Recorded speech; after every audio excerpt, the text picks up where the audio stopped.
Então, estamos gravando a aula já. A gente vai iniciar as atividades de hoje, terminando um assunto que deveria ter sido finalizado ontem. Ou seja, nesse caso, a gente começa a aula de lipídios, mas vai finalizar lipídios hoje, para já entrar no mundo da citologia. Eu preciso de uma aula extra com vocês para que eu dê o conteúdo de vitaminas e sais minerais. Então, na próxima semana já fica avisado, provavelmente na quarta-feira, a gente vai ter uma aula além. Então, a gente tem aula segunda, provavelmente vai ser na quarta e no domingo, mas eu deixo avisado aí vocês a respeito disso, tá? Então já tem essa informação a mais para a gente ter essa aula de conteúdos de vitaminas e sais minerais para não atrasar o nosso cronograma.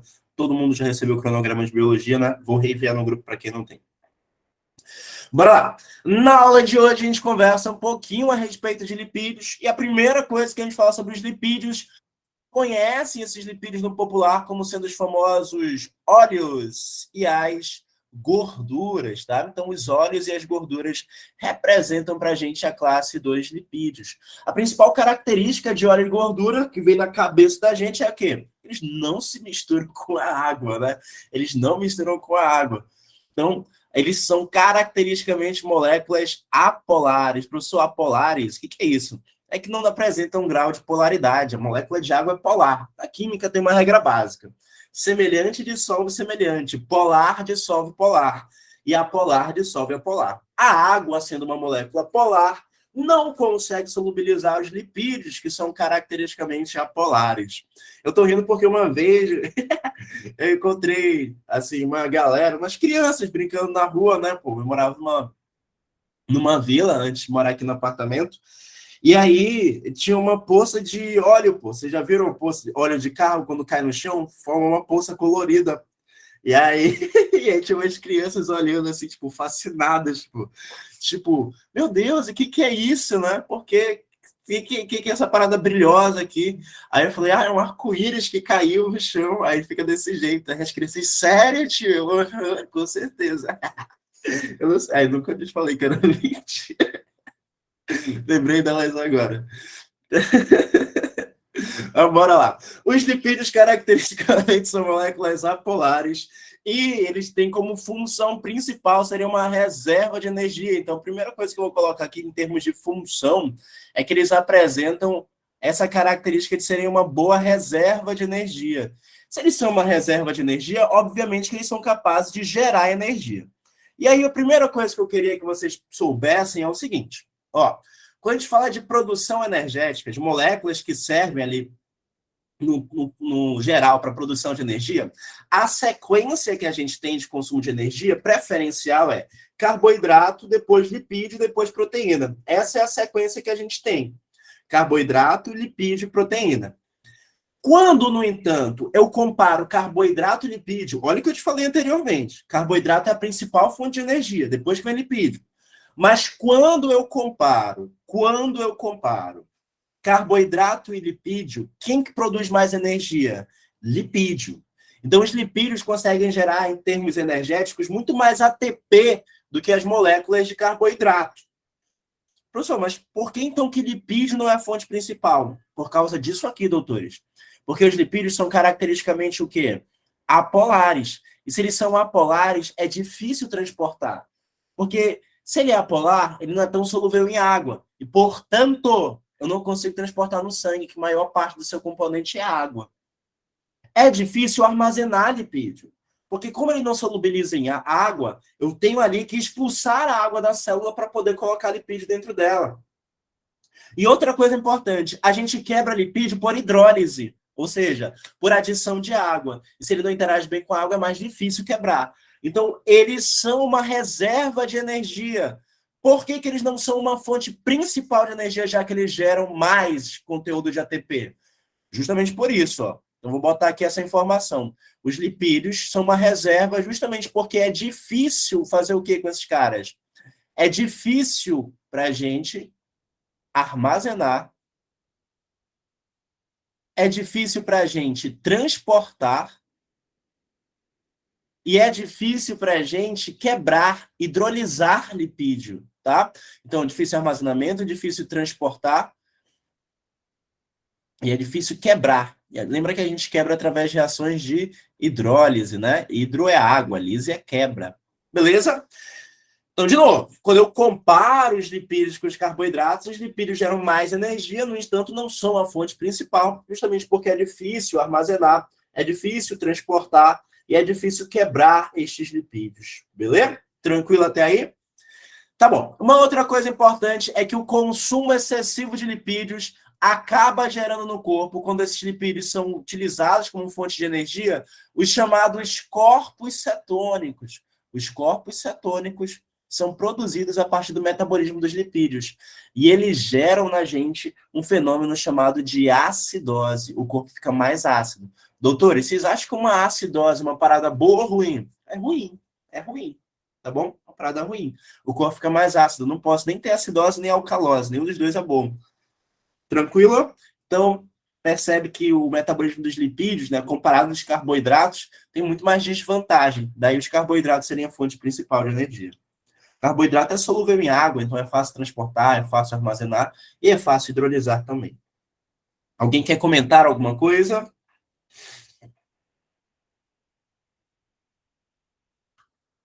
Alguém quer comentar algo? Posso seguir adiante?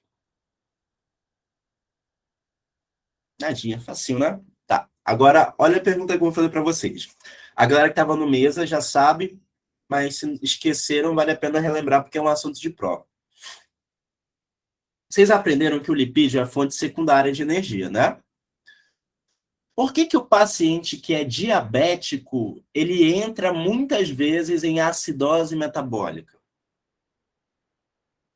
Por que que uma das complicações iniciais do diabetes, no caso principalmente o diabetes tipo 1, é a acidose metabólica?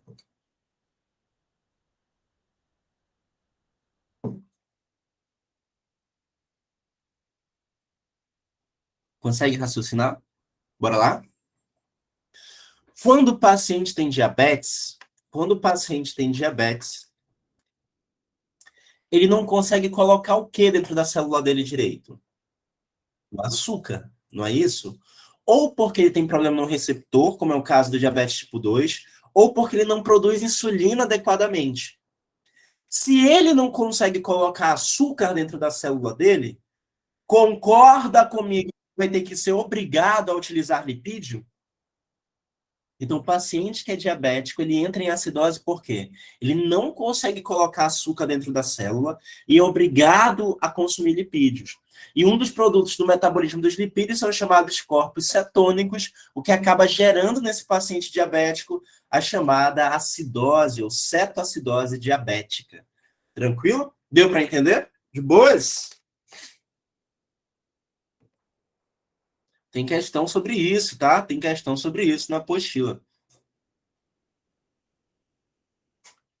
Beleza. Já mandei o simulado para vocês, inclusive, desse assunto. Bora lá. Além de ser uma reserva e ser também uma fonte de energia, os lipídios têm algumas outras funções. Uma outra função que eu posso colocar para vocês é que eles são bons isolantes térmicos, tá? Um isolante térmico é uma substância que impede a perda de calor, tá? Um isolante térmico é uma substância que promove ali uma proteção contra a perda de calor. Tá, isso é importante em que situação? Em que situação eu não quero perder calor? No frio. No frio eu não quero perder calor. Tá? Isso, então, vai ser visto em grande quantidade nos animais que vivem em ambientes ali muito gelados. Por exemplo, um pinguinzinho tem grande quantidade de gordura. Uma baleia tem grande quantidade de gordura. Deixa eu ver o que mais. Um urso polar tem grande quantidade de gordura. Beleza? Ana, eu vi tua pergunta agora. Pedi para repetir sobre o metabolismo dos açúcares e dos lipídios lá no diabetes, tipo mellitus, né? Que aí gera acidose. Eu vou repetir daqui a pouco, tá? Aí eu reviso tudo que eu vou falar agora, beleza? Então, esses animais apresentam grande quantidade de gordura dentro do seu corpo. Os animais que vivem em ambientes frios apresentam grande quantidade de gordura. Apresentam, portanto, um tecido adiposo bem desenvolvido, como o Nadson sugeriu aí no nosso chat, tá? O tecido adiposo, para quem não conhece, é o tecido que armazena gordura. Deixa eu vir para cá, que senão a luz fica toda na minha cara. Beleza, é isso. O tecido adiposo é um bom isolante térmico. Lembra que isso é importante em ambientes frios. Já em locais quentes, não vale tanto tanto a pena sem ter grande quantidade de lipídios, porque eu vou sentir mais calor ainda. Vocês já viram que a galera que é meio gordinha, quando sai no calor, fica muito mais suada? Já perceberam isso? Né? Então, a galera que é mais gordinha, quando sai no calor, fica muito mais suada. Isso porque o corpo deles tem dificuldade de perder calor. E no ambiente quente, isso seria mais interessante, tá? Perder esse calor, então. De boas? Bora lá. Os lipídios, além de serem uma reserva de energia, além de gerarem energia, atuarem como isolante, têm também função estrutural. Existem estruturas feitas de lipídios. Professor, me dá um exemplo de estrutura feita de lipídio. O exemplo de estrutura formada por lipídio é justamente a membrana plasmática. Posso ter também ali, né, como exemplo de estruturas formadas de lipídios, as membranas celulares, no geral, sem ser a plasmática, membranas de organelas. Então, eles vão formar estruturas relevantes para a gente. Os lipídios também têm função endócrina. Professor, endócrina? O que é isso? É que produzem hormônios. Tecido adiposo é um tecido produtor de hormônio, tá? Então, função endócrina relacionada à produção de hormônios. Essas são as principais funções que a gente vai encontrar nos lipídios. Bastante coisa, né? Bem diversificado. Isso porque a gente tem várias classes de lipídios e a função deles vai variando. Então, de novo, o que eu queria que vocês soubessem nesse momento inicial? Que a principal função dos lipídios é ser uma reserva de energia, tá? Então, os lipídios são uma boa reserva de energia. São capazes de gerar energia bem mais do que os açúcares, mas não utilizam, a gente não utiliza esses lipídios como fonte principal, por quê? Porque é difícil transportar, é difícil armazenar e é difícil quebrar. Eu falei também sobre o paciente diabético, então lembra esse ponto que eu citei. O paciente diabético, ele entra muito em acidose. Por quê? Bora lá. O cara que tem diabetes, ele não responde bem à insulina. Ou porque ele não produz insulina adequadamente, como é o diabético tipo 1, que o pâncreas está sendo destruído, ou porque as células não respondem à insulina, já que seus receptores estão com a perda da sensibilidade a ela. O que vai acontecer no paciente diabético, então? Como ele não responde à insulina, o açúcar não entra. E esse paciente utiliza, a partir de então, os lipídios, gerando os chamados corpos cetônicos. O excesso de corpos cetônicos gera uma acidose nesses indivíduos. Beleza? Tranquilo? Tecido adiposo também é um bom isolante térmico. Isolante térmico evita a perda de calor, que é vantajoso em ambientes frios, tá? Ele pode estar relacionado à geração de calor. Eu nem coloquei isso aqui, deixa eu pegar o pincelzinho então, ó. Geração de calor, tá? Deixa eu colocar geração de calor. Ele pode gerar calor. Isso é importante também em ambientes frios. E o que mais a gente pode citar ali? Tem função estrutural, a principal estrutura formada de lipídios são as membranas celulares, e tem função endócrina, ajudando na produção de hormônios.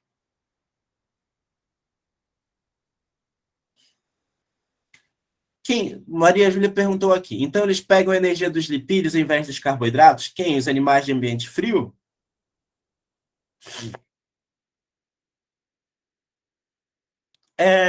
Não é que ele, assim, o ideal seria pegar do açúcar, né? Mas os pacientes diabéticos não conseguem utilizar tanto a energia do açúcar, por quê?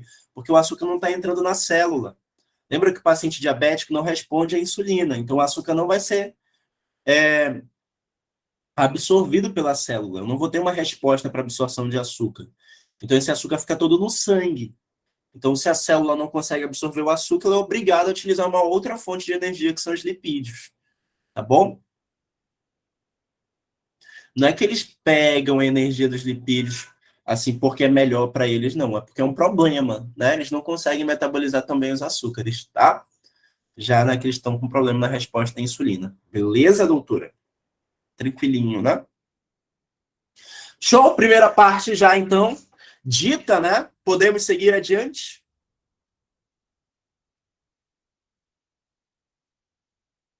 Galera, me deu um ok? Vamos seguir.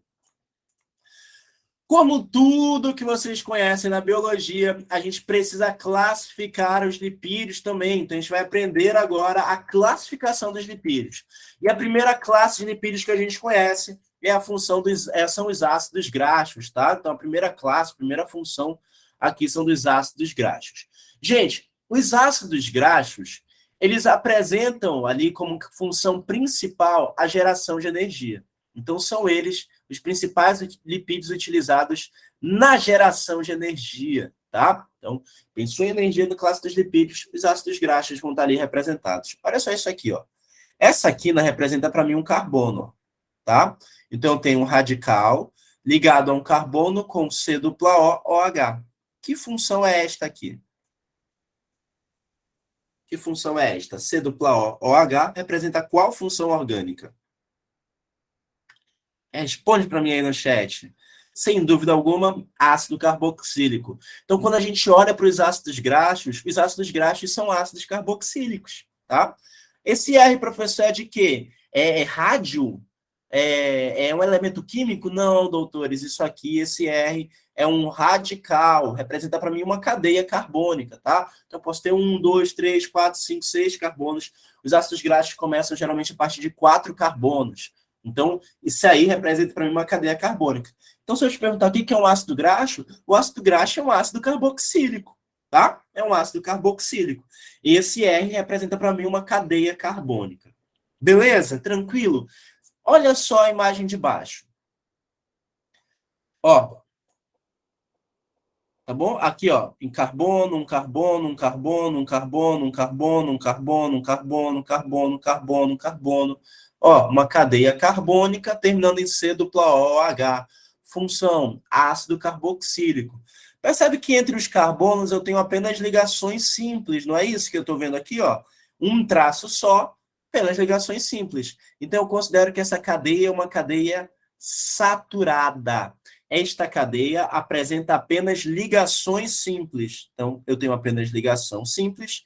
Essa cadeia eu considero como sendo uma cadeia saturada. Vocês já aprenderam a classificar cadeias, né, dos carbonos? Então, quando eu tenho apenas ligações simples, cadeia saturada. Olha para cá para baixo. Olha para cá para baixo. Ó, eu tenho 2 traços aqui. Representa para mim uma ligação dupla. Eu considero que essa cadeia de ácidos graxos é uma cadeia insaturada. Então, pode apresentar ligação dupla ou ligação tripla. Tripla, olha lá na língua. Ligação dupla ou ligação tripla. Beleza? É uma cadeia insaturada se tiver ligação dupla ou tripla. Posso ter uma, posso ter mais de uma, independente disso. Eu consideraria a cadeia insaturada se eu apresentar uma insaturação. Beleza? Então, eu tenho ácidos graxos saturados e os insaturados.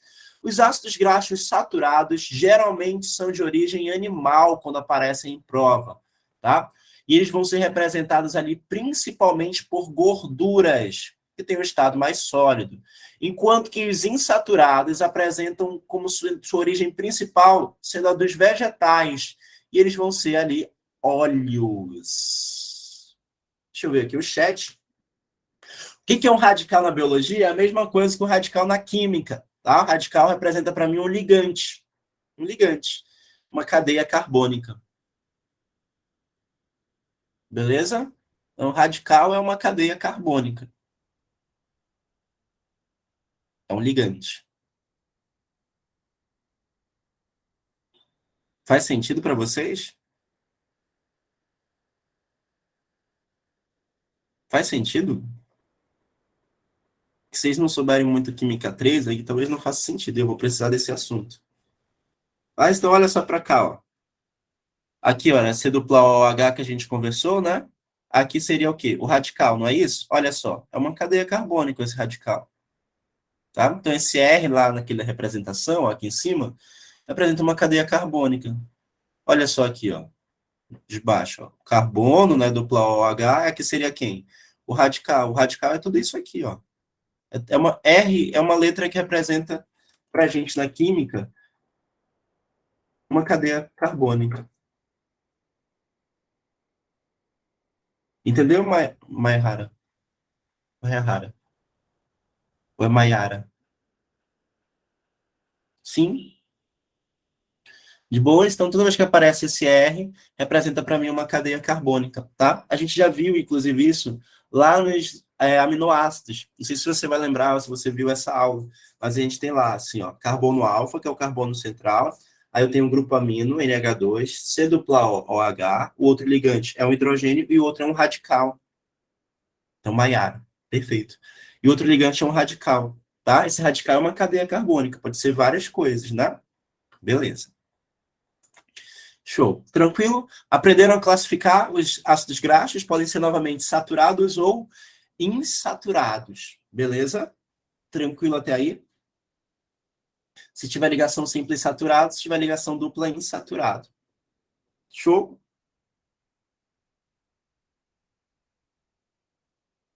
Doutores. Doutores. Vocês conhecem um assunto da Química 3 chamado de isomeria? Vocês conhecem um assunto da Química 3 chamado de isomeria? Se vocês não conhecem, vou bater uma foto aqui de vocês, tá? É assim, isômeros são compostos que apresentam a mesma fórmula molecular, mas a cadeia deles pode ser diferente, ou a função pode ser diferente. No caso da isomeria plana, tá? Ou a ramificação pode ser diferente. E aí, eu tenho a chamada isomeria cis e trans também. Dentro dessa isomeria cis e trans, eu terei o seguinte princípio. Um carbono ligado a outro com ligação dupla. E aí, olha só, eu vou colocar aqui ligante A e ligante B. Esse outro carbono, ligante C e ligante D. Tudo bem? A regra é, se C for diferente de D e A for diferente de B, eu terei um isômero e esse isômero vai apresentar a isomeria geométrica do tipo cis e trans, tá? Então, aqui eu teria uma isomeria chamada de isomeria cis e trans, que é a chamada isomeria geométrica. Tá. Então, terei, por regra, carbonos que apresentam ligação dupla, e aí os ligantes deles têm que ser ligantes diferentes desse carbono que eu estou estudando. Por que eu estou falando isso? Porque, olha só, quando tu olha para o carbono, aqui representado, ó, ele não tem ligação dupla? Aqui é uma cadeia carbônica, não é? Ó, uma cadeia carbônica, aqui é um carbono. Aqui é outra cadeia carbônica. Quem que é o outro ligante dele? O hidrogênio. Quem que é outro ligante dele? O hidrogênio. Carbono com ligação dupla. Olha para cá. Hidrogênio é igual à cadeia carbônica de cima? Não. Então eles são diferentes. Hidrogênio é igual à cadeia carbônica de cima? Não. Então eles são diferentes. As moléculas de lipídios insaturados podem apresentar isomeria cis e trans. De forma que eu terei a chamada gordura cis e gordura o quê? Trans. Entenderam? Então, quando a gente fala de gordura trans, é porque as moléculas, quando apresentam insaturações na sua cadeia, apresentam isomeria cis e trans. E qual que é a forma mais prejudicial para o organismo nesse caso? Quem são os isômeros mais prejudiciais para o organismo? Os isômeros do tipo trans. Captaram a mensagem? Agora vocês sabem o que é uma gordura trans, né? Que apresenta cadeia trans. Tudo bem? É que eu não quero ficar batendo cabeça sobre isomeria geométrica, tá? Mas só para vocês saberem que esse trans é justamente da isomeria cis e trans. Tá certo? Então eu vou ter esse isomeria quando a cadeia, né, apresenta esse carbono com ligação dupla. Beleza? Tranquilo, né? Outra coisa importante e interessante a respeito desse assunto é o seguinte: imagina que eu tenho uma substância no estado de óleo e eu quero fazer ela virar gordura. Então, ó, eu tenho uma cadeia aqui e essa cadeia, que é um radical, ó, é uma cadeia de ácido graxo. Beleza. Ele está no estado de óleo e quero fazer ele virar uma gordura. Como é que eu faria isso? Para virar gordura, as gorduras geralmente são cadeias saturadas, né? Com apenas ligação simples. Então eu tenho que quebrar a ligação dupla. De que forma eu faço isso? Eu adiciono hidrogênio. Quando eu adiciono hidrogênio, eu quebro esta ligação dupla e aí a valência fica livre. No lugar dessas valências livres agora, eu ligo os hidrogênios. Ó. Pá, pá. Então, de novo. A ligação estava aqui, ó. Quebrei a ligação e no lugar desses ligantes aqui, né, que eram entre os carbonos, eu adiciono hidrogênio. Nesse caso, a gordura foi adicionada a ela o hidrogênio. E aí a gente considera essa gordura como sendo a famosa gordura hidrogenada. Gordura hidrogenada são lipídios que eram insaturados e passaram por uma reação de hidrogenação. Elas também são prejudiciais à saúde. No entanto, são as gorduras mais baratas e são elas que são colocadas na maior parte dos nossos alimentos. Biscoito, sorvete, e assim vai seguindo. Tá bom? Batatinha. Sabia que se pegasse um pote de batatinha, isso aqui tudo é só de gordura? É como se botar só gordura aqui, ó. Parte inicial é só gordura. Batatinha, professor, batatinha tipo assim, Alma Chips? É, exatamente. Tipo, aquela batata vermelha? Pringles? É, exatamente. Elas apresentam grande quantidade, né? Das gorduras trans que vocês viram que é ruim e das gorduras hidrogenadas também. Show? Captaram a mensagem? Sim. Essa é a parte da química, tá? Ainda bem que só faço na airfryer. Bom, né? Eu não tenho uma airfryer, tava querendo comprar. Vale a pena? Vocês têm airfryer? Vale a pena ter airfryer?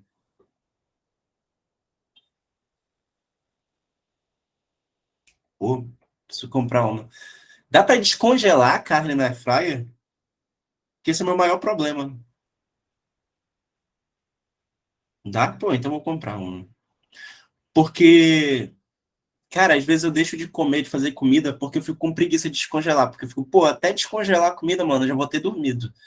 Aí eu decido descongelar a carne, sabe? Porque eu tenho que descongelar, aí que eu ia preparar o bife. Pois é, momento à parte aqui, a gente conversou um pouquinho, fez uma propaganda da Polishop básica, né? Então comprem airfryer. Bora lá. Acho que vai ser o próximo investimento, depois no computador, que eu tava precisando. Vai lá. Tá, sobre gordura hidrogenada, pediram para eu repetir aqui. Então, de novo, ó. Gorduras que apresentam ligação dupla, né? Ali, ó. Gorduras que apresentam ligação dupla, ou tripla até, aqui, ó. Eu posso quebrar essa ligação, tá? Então, eu quebro a ligação, ó. Pá, quebrei. A valência vai ficar livre. E nesse lugar livre aqui, eu coloco hidrogênios. Esse processo de reação em que eu torno uma cadeia que era insaturada em uma cadeia saturada por adição de hidrogênio é um processo de hidrogenação e dá origem à chamada gordura hidrogenada. Tá? Essa gordura hidrogenada era uma cadeia insaturada que tornou-se uma cadeia saturada por adição de hidrogênios. Beleza? Tranquilo? Entenderam o que são os ácidos graxos? Posso seguir adiante? Vocês têm que ter entendido o que é ácido graxo. Ácidos graxos apresentam na sua constituição ácidos carboxílicos, certo? Bacana. Vocês aprenderam que a cadeia pode ser saturada ou insaturada. Saturada se só tiver ligação simples, insaturada se tiver ligação dupla ou tripla. Não é isso? Bacana. Agora, olha essa outra classe de lipídios. A outra classe de lipídios que a gente vai estudar são os glicerídeos. Os glicerídeos são uma classe de lipídios mais relacionados ao quê? A reserva de energia. Os glicerídeos estão mais relacionados à reserva de energia. Os glicerídeos, eu preciso conhecer a reação que acontece neles, tá? Então, os glicerídeos, eu preciso olhar para a reação. Olha só para cá. Eu tenho um cara muito famoso na química, que é esse aqui, ó. Eu tenho um carbono ligado à hidroxila, ligado à hidroxila, ligado à hidroxila. 3 carbonos, cada um com sua hidroxila. Que função vocês conseguem observar aqui, ó? Carbono com ligação simples ligado ao OH. Que função é essa? Álcool. Aqui, ó, álcool. Aqui, ó, álcool. Eu tenho, então, um poliálcool, um triálcool nesse caso. E esse cara famoso, esse triálcool famosíssimo, é o glicerol. Professor, eu tenho que decorar que este cara é o glicerol? Tem. Tem.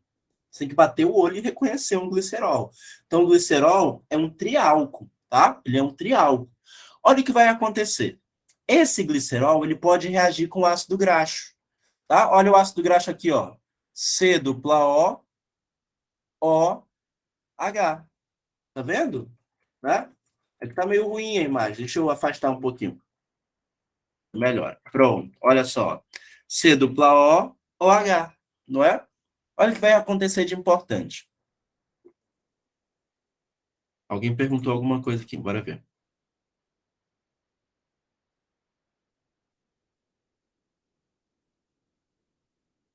Alguém perguntou algo? Não, né, gente?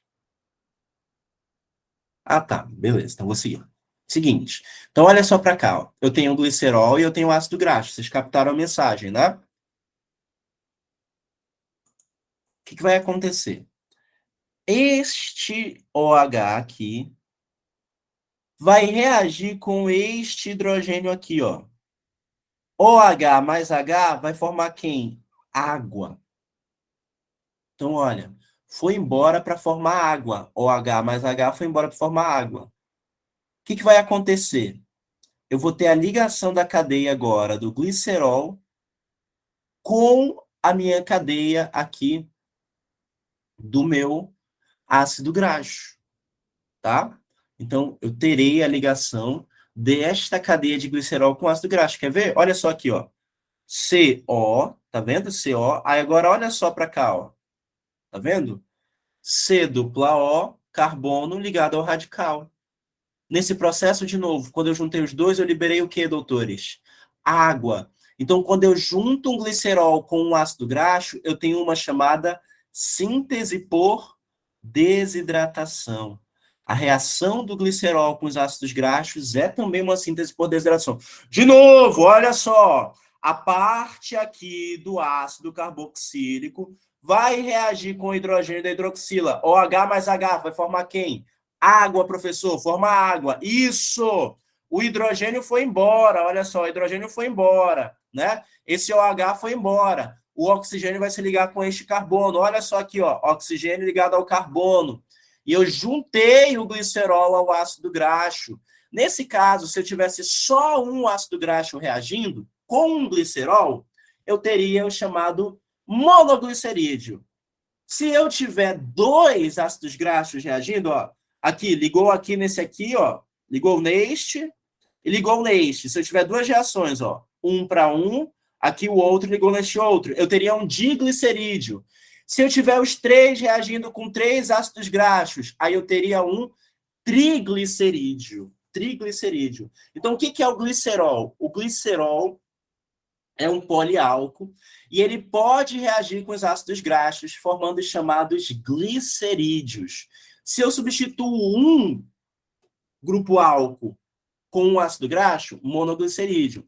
Se eu utilizo dois, diglicerídeo. Se eu utilizo três, triglicerídeo. De novo, o que é o triglicerídeo? Perdão, o que são os glicerídeos? São moléculas formadas a partir da reação de glicerol mais ácidos graxos. Beleza? Conseguiram captar a mensagem? É conceito. É conceito. Precisa saber, tá? Então, glicerídeos são formados da reação de glicerol mais ácidos graxos, tá? Se eu tiver apenas um ácido graxo sendo utilizado, monoglicerídeo. 2, diglicerídeo. 3, triglicerídeo. Tu consegue entender por que esse cara é a reserva de energia? Quem que é o lipídio de energia que a gente conversou? O lipídio relacionado à produção de energia que a gente conversou era quem, doutores? Era o ácido graxo. Percebe que o glicerol está guardando os ácidos graxos. Se eu quebrar o glicerol, não, perdão, o glicerídeo, né? Se eu quebrar o glicerídeo, eu libero o ácido graxo. Então é como se fosse o triglicerídeo uma reserva de ácidos graxos, que se eu quebrar, eu libero o ácido graxo para ser utilizado no metabolismo energético, tá? Daí eles serem ali a nossa reserva de lipídios.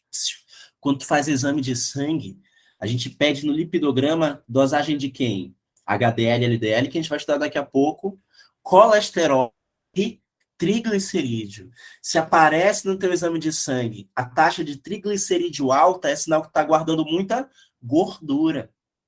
É sinal que tua dieta está rica em lipídios, em gorduras, tá bom? Então, triglicerídeo alto não é uma parada legal. Principalmente se tiver triglicerídeo e colesterol aumentados. Aí, meu amigo, né? tu tem que começar a caminhar todo dia, tá? Tem que começar a fazer uma dieta para a gente não se tornar um paciente diabético e um paciente, talvez, com obesidade. Ah, professor, mas eu sou magrinho, a minha barriga não cresce. Isso não significa que talvez tu não tenha aumento desses compostos, tá? Precisa fazer exame. Então, tem pessoas que são magras, mas que apresentam triglicerídeo e colesterol alto.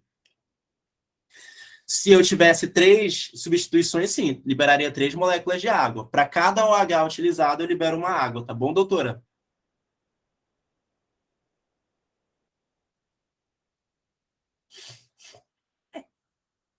Gabriel perguntou, professor, o glicerol que é usado no processo da gliconeogênese, geralmente na gliconeogênese eu uso ácido graxo e não o glicerol.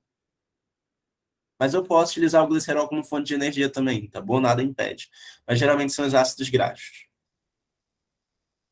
O glicerol também é metabolizado. Tranquilo? Beleza? Valeu! Posso seguir? Posso seguir adiante, sabendo que vocês sabem agora o que é um glicerídeo. Se eu quebrar um glicerídeo, o que, que eu libero, doutores? Glicerol e ácido graxo, né? Quem que é o glicerol? Ou, terminação de álcool, né? Então, glicerol é um álcool. Isso, beleza. Quantos álcools eu tenho, doutores, no glicerol? 3, né? Esse assunto vai voltar lá na frente. Esse assunto vai voltar lá na frente. Então, tem que guardar essa informação. Bora lá. A próxima classe de lipídios que a gente conhece são os fosfolipídios, muito famosos esses caras, né? Os fosfolipídios são os principais lipídios que formam membranas, tá? Os fosfolipídios são os principais lipídios de membrana. Sério, professor? Uhum. Então, os fosfolipídios estão muito relacionados à composição das membranas celulares. Professor, membrana celular, membrana das células, né? Óbvio, né, doutor? Óbvio. Membrana celular. E uma membrana celular muito famosa é a membrana plasmática, que é o limite da célula. Então, olha aqui a célula. Para quem não tem noção ainda, para quem não manja muito da biologia, está meio afastado, ó, tá vendo aqui essa linha em amarelo, mais clarinho? Tá vendo? Concorda comigo que isso aqui é o limite da minha célula? Se eu passar dessa linha, eu estou dentro da célula. Se eu sair dela, eu estou fora da minha célula. O limite de uma célula é a membrana plasmática. E essa membrana plasmática é formada de quê, doutores? De fosfolipídios. Assim como todas as membranas de organelas. Essa aqui é uma organela, ó. É formada a membrana dela de fosfolipídios. Aqui é uma organela, retículo endoplasmático rugoso. A membrana é formada de fosfolipídios. Então, as membranas celulares são formadas desse cara aqui, ó. Fosfolipídio. Fosfolipídio. Fosfolipídio. Ele é um lipídio que tem quem na sua composição? O fosfato, tá? Então, olha aqui. Ele é sempre representado assim, ó, com uma cabeça e 2 perninhas. Uma cabeça e 2 perninhas. A cabeça representa, para mim, a região de fosfato. Fosfato, PO4, 3 menos. Menos tem carga. Portanto, essa região é a região polar. Lembra que eu te falei que polar consegue interagir com moléculas polares?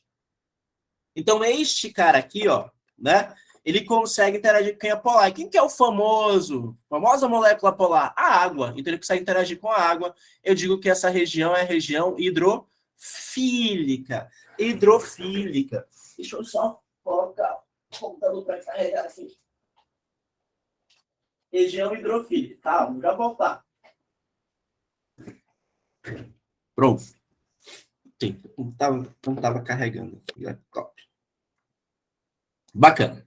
Essa região polar, então, consegue interagir com a molécula de água, tá? Ela consegue interagir bem com a molécula de água. Beleza. Essa porção aqui, olha o que está escrito: ácido graxo saturado. Apenas ligações simples. Ácido graxo insaturado. Qual era o nome dessa molécula que eu falei para vocês? Fosfolipídio. Essa, para mim, essas pernas, para mim, representam para mim a região clássica de lipídio, né? Representam para mim a porção clássica de lipídios. E lipídios, no geral, são moléculas polares ou apolares, doutores? Apolares. Essa aqui é uma região apolar, não interage bem com a água, portanto, eu digo que essa porção é a região hidrofóbica. Então, a cabeça do fosfolipídio consegue interagir bem com a água, porque é a região hidrofílica. Já as pernocas representam, para mim, cadeias de ácidos graxos e representam, portanto, a porção que não interage com a água por ser apolar. Eu considero que essa região ela é hidrofóbica. Olha para a membrana agora. Tá vendo? Cabeça, região polar ou apolar, doutores? Cabeça, região polar ou apolar, doutores? Cabeça, pelo que a gente viu, é a região de fosfato, polar ou apolar? Polar. Pernocas, região polar ou apolar? Apolar. Aqui, ó, tem duas camadas de fosfolipídios, né? Então, cabeça aqui de novo, ó, polar ou apolar? Polar. Percebe que a parte polar que consegue interagir com a água está sempre voltada para fora, ou para o ambiente extracelular, ou para o ambiente intracelular. Porque é essa região da cabeça que consegue interagir com quem, novamente? Com a água. Então, as membranas sempre apresentam regiões hidrofílicas voltadas para fora da membrana. Tá bom? Eu sempre terei a porção polar voltada para fora, para poder conseguir interagir bem com quem, doutores? Com a molécula de água, tá? Com a molécula de água. Beleza? Tranquilo? Estou com problemas aqui técnicos. Podemos seguir? Aprenderam sobre o fosfolipídio? Sim, tranquilo, né? Nada demais, eu acho. Nada demais. Ó, vocês foram falar da Airfryer aí, queria comprar, o computador mandou sinais de que ele precisa ser trocado mesmo. Tá? O Dan pediu para eu revisar, então olha só de novo, ó. O fosfolipídio é uma molécula de lipídio que apresenta uma cabeça e duas perninhas. A cabeça representa para mim a porção de fosfato, PO4 3-, que é uma região caracteristicamente com carga, portanto polar. E se a polar interage com a água, eu digo que essa região ela é hidrofílica. Já as pernas representam cadeias de ácidos graxos. Cada perna dessa é uma cadeia de ácido graxo. E, portanto, é apolar, uma região clássica de lipídios. Se a apolar não interage bem com a água, eu considero que é uma região hidrofóbica. Beleza? O fosfolipídio possui, portanto, uma região hidrofílica, que é a cabeça, e uma região de pernocas, que é a região hidrofóbica, que não interage bem com a água. Beleza, Dan?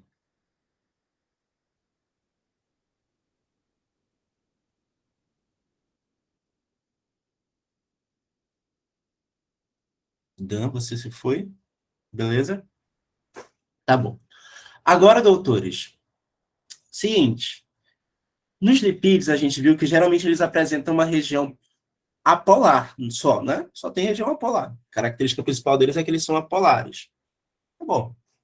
Essa molécula, no entanto, ela apresenta uma região polar e outra apolar. Como é que a gente chama essas moléculas que têm duas polaridades? Ó, só, hashtag aqui, ó. O nome dessas moléculas são moléculas anfifílicas. Anfifílicas, tá? Moléculas anfifílicas. Apresentam uma região polar e uma região apolar. É o caso do fosfolipídio. Show?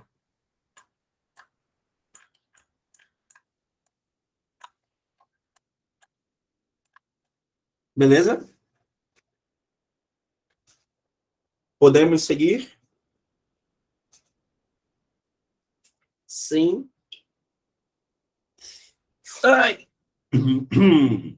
Estamos perto de terminar este assunto bem fácil que é lipídios, mas não podemos deixar de citá-los, os cerídeos. Cerídeos lembram o que para vocês? Cera. É, exatamente. Os cerídeos formam as ceras, tá? Isso já caiu na prova da UEA. As ceras são lipídios, para quem não conhece.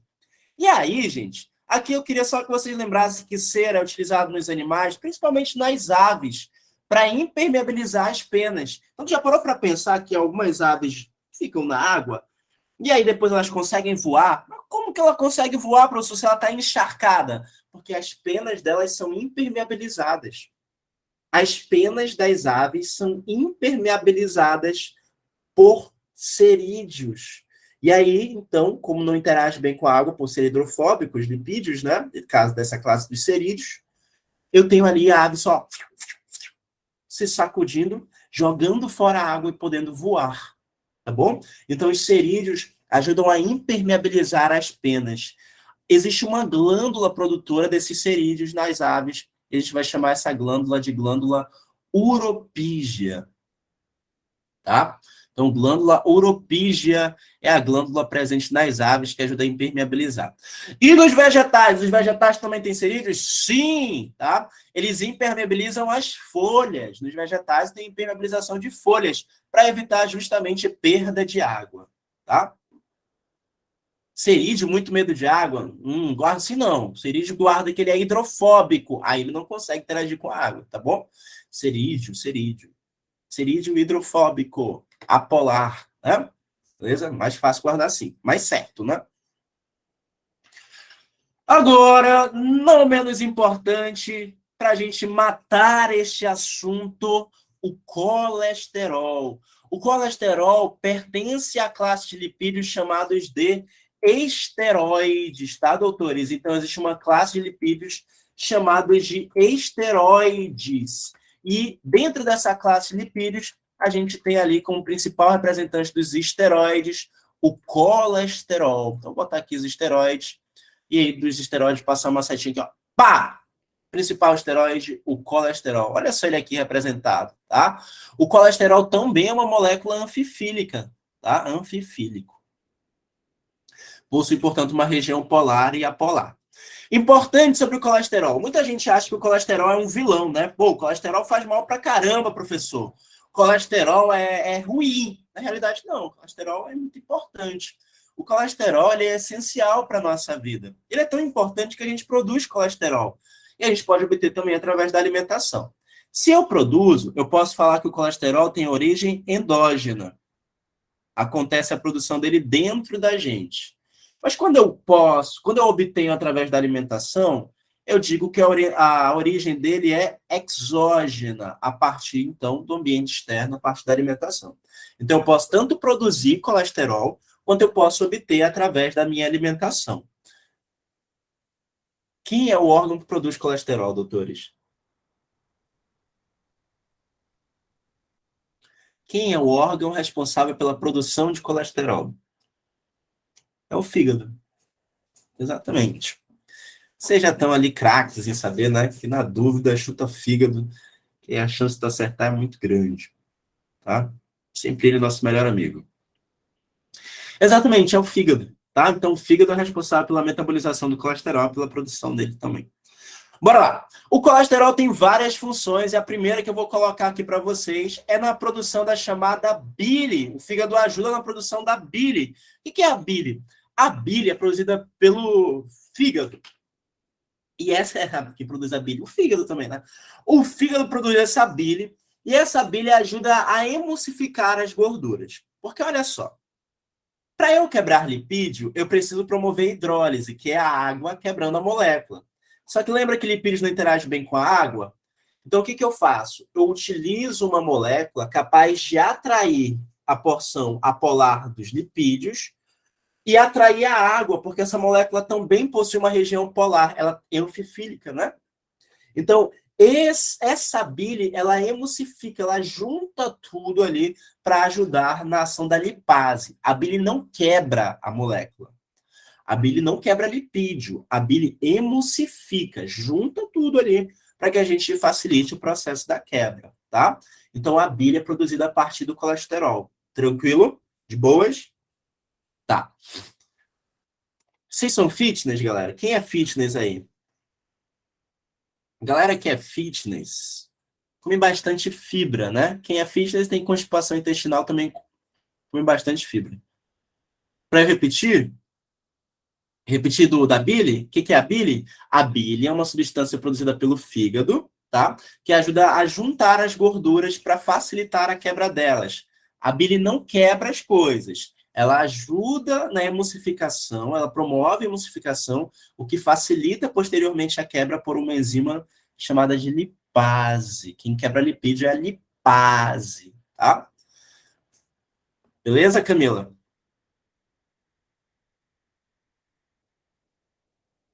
Tá bom, tenho como meta a Graciane Barbosa. Vocês são foda. Vamos lá.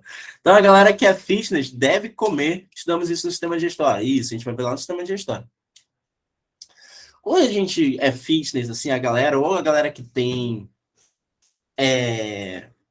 constipação intestinal, come bastante fibra. E as fibras melhoram o nível do colesterol. Vocês sabem por quê? Que é o seguinte: quem come fibra sabe que fibra não, a gente não absorve fibra. A gente não quebra a fibra. É sério, professor? É. Porque uma parte das fibras tem celulose na composição ou tem alguns açúcares complexos que a gente é incapaz de quebrar. Então eles ficam lá no intestino, o intestino fica tentando quebrar e não consegue.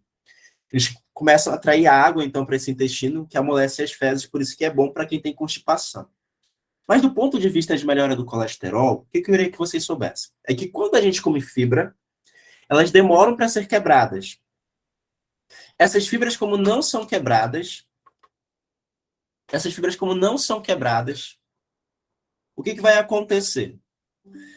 O intestino começa a considerar que elas são lipídios. O intestino se confunde um pouco. E aí acaba liberando o que pra gente? A bile. E quando eu gasto bile, eu estou utilizando quem? O colesterol. Tá bom? Eu estarei utilizando o colesterol. Então, para produzir essa bile, eu preciso de colesterol. De novo, quando eu como fibra, o meu intestino necessita ali se esforçar ao máximo para tentar quebrá-los, por mais que não consiga. E aí ele pede para o fígado liberar a bile, para emulsificar, como se fosse uma gordura, porque ele se confunde. E ao liberar bile, para produzir esta bile, eu preciso consumir quem? Colesterol, tá? Colesterol. E aí, nesse caso, se eu gasto a bile, eu gasto o colesterol, os níveis de colesterol vão diminuindo. Então, o consumo de fibras diminui a quantidade de colesterol, verdadeiro ou falso? Verdadeiro. Comam fibras. Quem caga bem é uma pessoa feliz. Quem não caga, está estressado, fica constipado por muito tempo, fica ansioso, tá bom? Então, o intestino livre é um intestino feliz. Quem, né, tem esse intestino mais livre também é muito mais saudável, tá bom? Comam fibras. Faz bem. Tranquilo? Faz bem pro colesterol e faz bem, né, pro teu cocôzinho. Hashtag caga. Exatamente. Exatamente. Podemos seguir, doutores? Podemos seguir? Tudo certo sobre a bíblia? Sim? Então bora lá. Além da bile, a gente. Dei um spoilerzão aqui. Além da bile, a gente utiliza esses colesteróis, essas moléculas de colesterol, na produção de vitamina, tá? Principalmente a vitamina do tipo. A vitamina do tipo D. Vou botar aqui, ó, vitaminas. O colesterol também ajuda na formação de membranas. Membrana celular. Professor, mas não era o fosfolipídio? Eu falei que ele era o principal, não falei que era o único. Então, o colesterol também ajuda na formação de membranas. E, por fim, o colesterol, eu falei para vocês que ele pertence a qual classe de moléculas? A classe dos esteroides. E aí existem os chamados hormônios esteroides. Então, os colesteróis, as moléculas de colesterol, ajudam na formação dos hormônios. E os hormônios derivados do colesterol vão ser principalmente os hormônios sexuais. Os hormônios sexuais, prof? Isso, os hormônios sexuais. Quem que são esses hormônios sexuais, professor? Me diz aí. A testosterona, o estrógeno e a progesterona. Testosterona, estrógeno e progesterona. Esses hormônios são chamados de hormônios sexuais porque ajudam a determinar o que eu conheço como sendo as características sexuais secundárias. Esses hormônios, eles ajudam na produção das características sexuais secundárias. Mas o que é isso? Característica sexual secundária? Tem primária? Tem, baby. Quando a gente vai falar de determinação de sexo biológico, né? A gente faz determinação de sexo biológico, o que faz eu olhar para uma pessoa, para um bebê que acabou de nascer e falar assim, olha, paizinho, parabéns, aqui está o seu filhinho, seu baby, masculino. Não é um pênis? A existência de um pênis? Então essa é a característica sexual primária. Ah, parabéns, papai. Parabéns, mamãe. Aqui está a sua garotinha. Aí, no caso do Snoopy, não é uma fêmea, né? O Snoopy é um macho. Mas se fosse, né, sei lá, uma Valentina nascendo, seria o quê? Seria a presença de uma vagina. Então, os órgãos sexuais determinam a característica sexual primária. Só que vocês sabem bem,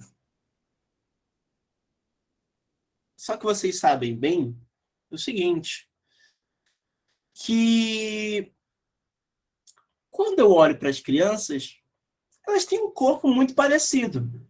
Até que chega uma fase da vida, até que chega a puberdade, e essas características vão se tornando assim bem diferenciadas. O menino começa a falar, por exemplo, mais grosso, tá?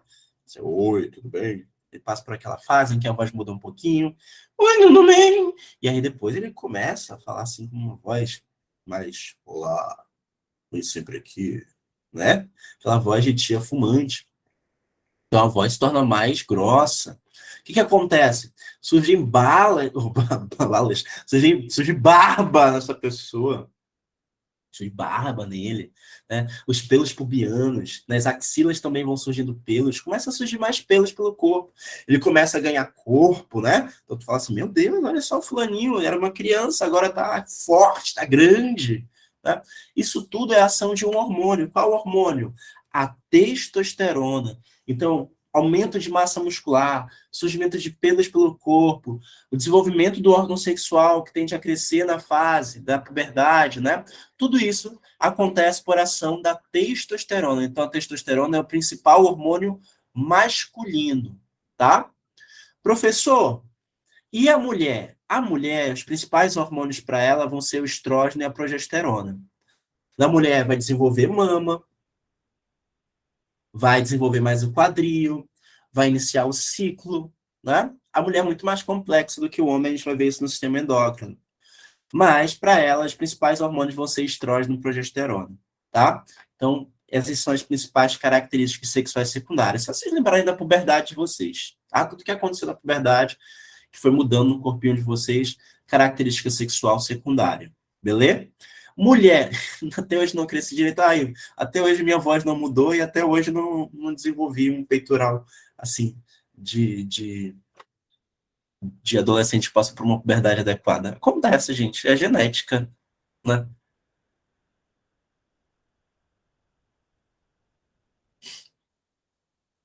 É genética. Então, bora lá. Beleza.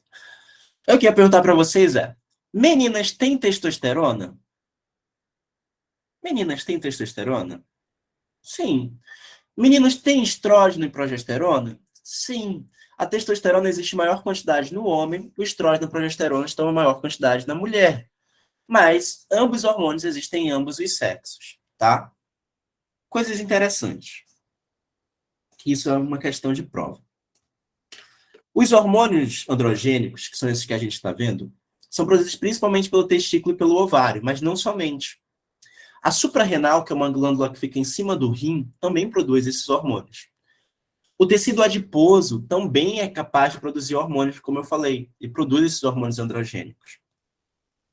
Às vezes, eu posso ter uma pessoa fenotipicamente com aparência de mulher, mas que se eu for usar a avaliação de cariótipo dela, ou seja, dos cromossomos, ela vai apresentar cromossomo XY, ou seja, em termos de sexo biológico, ela é um homem, mas envolveu características sexuais femininas, justamente por quê? porque diminuiu a testosterona e aumentou o estrógeno e progesterona. Isso pode acontecer em falência de suprarrenal, pode acontecer se a pessoa, né, não tiver desenvolvido as gônadas, o testículo, por exemplo, de forma adequada, tá? Mesma coisa vale para a mulher, né? O que acontece na mulher? Ela pode ter ali uma produção excessiva de testosterona e aí surgir características sexuais masculinas, tá? Mesmo que dentro da avaliação do cariótipo seja XX. Então, as alterações hormonais podem mudar a apresentação do sexo biológico, verdadeiro ou falso? Verdadeiro. Tanto que pessoas que são transexuais, as linhas de tratamento são linhas o quê? Cirúrgicas ou inicialmente endócrinas? Endócrinas, doutores. Né? Existem ambulatórios hoje de endocrinologia justamente de proteção e de ajuda às pessoas transexuais, porque a gente consegue levar essas modificações com esses hormônios. Tá bom? Beleza? Tranquilo?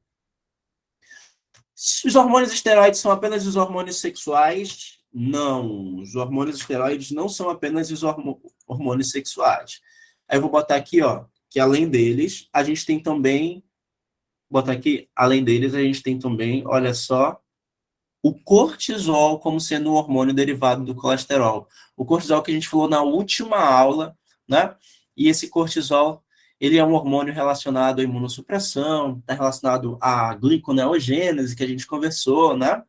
E está relacionado também a fenômenos de estresse, tá? Ele também é um hormônio derivado do colesterol, mas ele não é um hormônio sexual, porque não determina a característica sexual secundária. Show?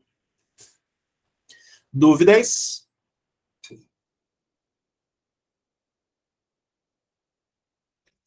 Fácil, não é? A gente vai finalizar agora falando desses caras aqui, ó, do HDL e do LDL. Doutores, colesterol não é um lipídio? É fácil ou é difícil transportar lipídios? Difícil. É por isso que o colesterol tem seu transportador quase que específico, que é o HDL e o LDL, tá? O HDL e o LDL vão ser conhecidos como um colesterol ruim e como um colesterol bom, mas eles não são moléculas de colesterol, tá? O HDL e o LDL são proteínas, lipoproteínas. Então, de novo, no popular são chamados de colesterol bom, colesterol ruim, colesterol bom HDL e colesterol ruim o LDL. Mas, de novo, eles não são moléculas de colesterol. Eles são transportadores, são lipoproteínas, tá? Já os alunos me ensinaram esse macete, né? Que é o seguinte: logo Deus leva e hoje Deus livra. Logo Deus leva e hoje Deus livra. Foram os alunos que me ensinaram esse macete, não sei de quem é, mas se vocês souberem quem inventou isso aí, eu dou o crédito, porque não é meu, tá? Mas é um bom macete. Então, logo Deus leva, hoje Deus livra. Por que é isso? O HDL ele é um bom colesterol, um bom transportador de colesterol na realidade, porque é assim, o colesterol, a gordura, ela tem grande afinidade pelo vaso sanguíneo. Então, quando ela está passando por dentro do vaso, ela gruda. Pá, grudou. E acaba formando placas de gordura dentro do vaso. O HDL é um cara que, quando transporta colesterol e vê esse excesso de gordura no caminho, ele vai lá, ó, pega para ele. Tá vendo que ele botou aqui como se fosse um cara carregando as coisas? O excesso de gordura, ó, depositada? O HDL faz isso. Tá? Então, no dia da prova, tu lembra, HDL está ali removendo o excesso de gordura dos vasos. O LDL tem baixa estabilidade. Então, ele transporta colesterol e, às vezes, ele se desfaz. Ele larga o colesterol no vaso. E isso deposita o colesterol ali naquela região, aumentando a placa de gordura. Então, o HDL remove e o LDL acaba depositando mais colesterol nos vasos. Tudo bem? Se eu quero evitar problemas nos vasos, então é bom que eu tenha grande quantidade de quem, doutores? De HDL. E eu tenha baixa quantidade de quem, doutores? De LDL. Tá bom? Professor, mas por que isso? Porque se tu tiver muito LDL, tu acaba depositando muito colesterol no vaso, formando essa placa de gordura que a gente está vendo em amarelo. Essa placa tem um nome. A gente conhece como sendo o ateroma. E o ateroma gera uma doença que a gente chama de aterosclerose. O ateroma gera uma doença que a gente conhece como sendo a aterosclerose. Ei, um dia essa placa, gente, ela pode crescer tanto e entupir esse vaso inteiro. Ela pode crescer e entupir o vaso. O sangue não ia conseguir mais passar. E isso bloqueia o fluxo de sangue para os órgãos, como, por exemplo, o coração. E a pessoa vai ter um infarto. Pode bloquear a passagem de sangue para o cérebro. A pessoa tem um AVC. Essas placas de gordura são perigosas. Por isso que eu preciso de HDL e LDL. HDL em alta quantidade e LDL em baixa quantidade para tentar reduzir o risco de formação dessas placas. Ou seja, reduzir a chance de eu ter uma aterosclerose. Como é que a gente faz para reduzir isso? Tendo uma boa alimentação. E existem alimentos que apresentam uma tal de ômega. Já ouviram falar de ômega? O ômega aumenta o nível do HDL e diminui o nível do LDL. Tá bom? Então, ômega, comam sardinha, comam ali. Mano, eu adoro atum. Atum tem boa quantidade de ômega também. Ou comam lá a cápsula do ômega, tá? Tem gente hoje que só toma a cápsula mesmo. Faz bem. Tranquilo? Show? Vamos se alimentar direitinho? Vamos fazer a comida de vocês na air fryer? Vão comer sardinha? Vão comer salmão? Vão comer peixe de boa qualidade? Não é? Não vão comer no McDonald's mais todo dia, que vocês vão. Às vezes tem um do Cuca que vai todo dia no McDonald's, meu amigo. Né? Tem que se alimentar direito, cara. Se alimentar direito. O endócrino também tem família, né? É, né? Então, se alimentem direitinho, tá bom? Só para finalizar a aula de hoje, olha só, a aterosclerose é diferente de arteriosclerose. Arteriosclerose ou arteriosclerose é uma doença em que eu tenho a calcificação do vaso, tá? A calcificação do vaso acontece no envelhecimento ou em lesões do próprio vaso em processos inflamatórios. Então, calcificação do vaso é arteriosclerose. A aterosclerose é a formação de placa de gordura, tá? Então, aterosclerose, perdão, formação de placa de gordura. Arteriosclerose, calcificação. Show? Tranquilo? Assunto dado, assunto finalizado. Não tem desculpa para vocês não fazerem a lista agora, que tá lá na página do Educa, tá? Então, quem não entrou na página, no Educa não, no Estuda. Quem não entrou lá no Estuda, já tem um simulado de vocês. O simulado agora, a gente terminou carboidrato, terminou lipídio, terminou proteína, terminou ácido nucleico. Então, tem várias questões que já misturam esses assuntos, beleza? Então, vocês vão dar uma olhadinha no simulado e a gente vai se encontrar na aula de domingo para falar sobre tipos celulares, beleza? Tranquilo? A aula de carboidratos já está postada também. Tá? Vou botar a lista normal de exercício lá no Classroom agora, para vocês fazerem. Então, tem o simulado do estudo e tem a lista que está no Classroom. Beleza? O Dan falou assim: eu já fiz a lista do estudo, mas não tinha visto lipídios, errei muita questão. Pode refazer, tá bom? Podem refazer o simulado agora com as informações que vocês têm. Galera, por hoje é isso, então. Foi um prazer estar com vocês. Juízo, juízo, juízo. A gente se encontra na nossa aula dominical, na nossa aula de domingo. Beijo, é sempre uma honra estar aqui. Tchau, tchau, galera. Vou encerrar aqui a gravação.